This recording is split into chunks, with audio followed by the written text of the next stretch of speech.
This is a story of the mourning bird.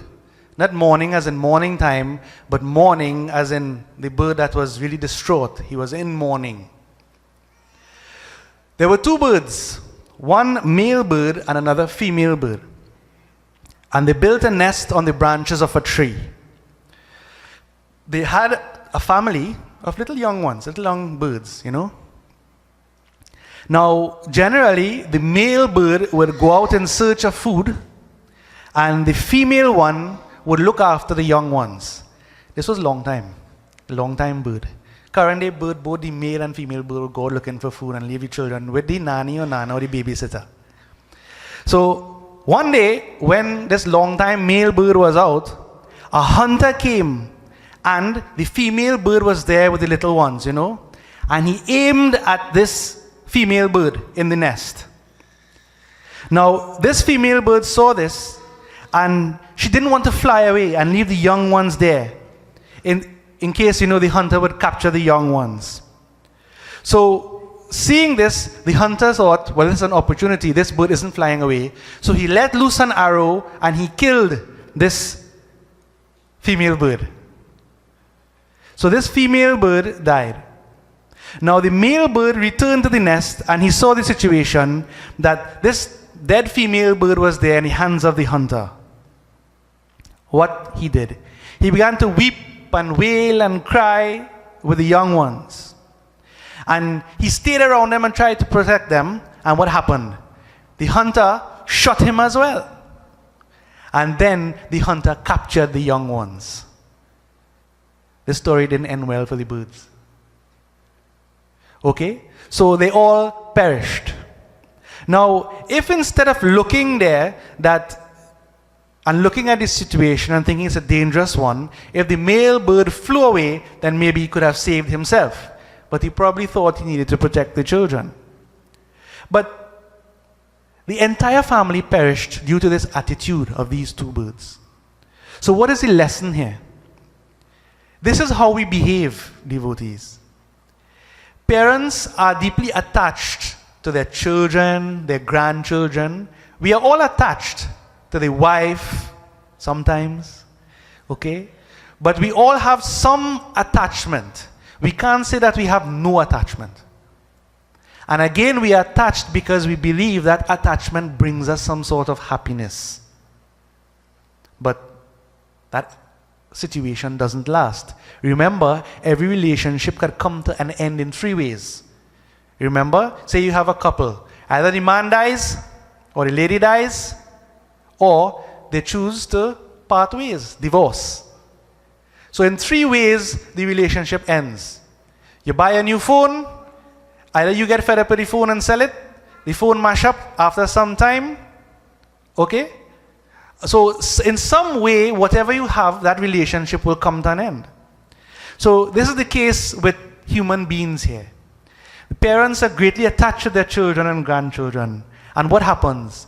They do not think about approaching death. Now, I don't want you to be depressed, last week, one of the younger ones, she was asking me, why does everything have to end in death? Why does somebody always have to die? Now, it's true, somebody always has to die. But the idea being portrayed here is, destruction. Okay? So, and suffering. So, what we are saying is that you're attached in all these things and your death is coming for you. You're not going to last. But even when death is staring you in your face, this attachment to family, it drags you away. And this attachment keeps you focused on the world instead of focused on you. Remember, your job, your aim is to find yourself and move beyond death, life and death. You see, Sanatan Dharma says, life and death, this is a trap. It's not a beautiful world, unless you can see through the world and see the underlying reality there. But life and death, you die, you come back. It's because of this attachment there that we keep coming back into the world. You understand? And each of us has our own particular attachment.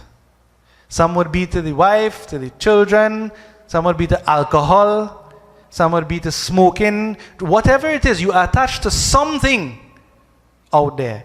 And once that is there, then you're going to continue to have problems. So in this story here, the lesson is that instead, like that male bird, seeing the situation and flying away to save himself, okay, not being trapped, he stays there because of attachment and he also dies, he also perishes. But what we must do is we need to fly away on the two wings of Vivek and Vairagya, or in simple terms, right vision and the ability to let things go. When you let go, you could fly, right? So these two key characteristics we all need to think about very clearly and practice. Vivek, the ability to see that everything changes. We keep reminding ourselves, things come to an end. This is not permanent. This body here is not permanent. And Vairagya, the ability to let things be, let things go. Because if we don't let things go, what you are doing is mentally weighing yourself down. All of these problems you think you have, they weigh you down. All you have to do is let them go and fly away.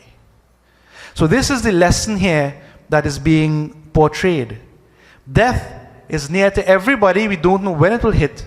But yet still we are running behind something. And until you fully understand this, you are going to have problems. The day you stop running after things, then what you would find is that things begin to run after you, as I said before. Okay? So that's the story of the two birds.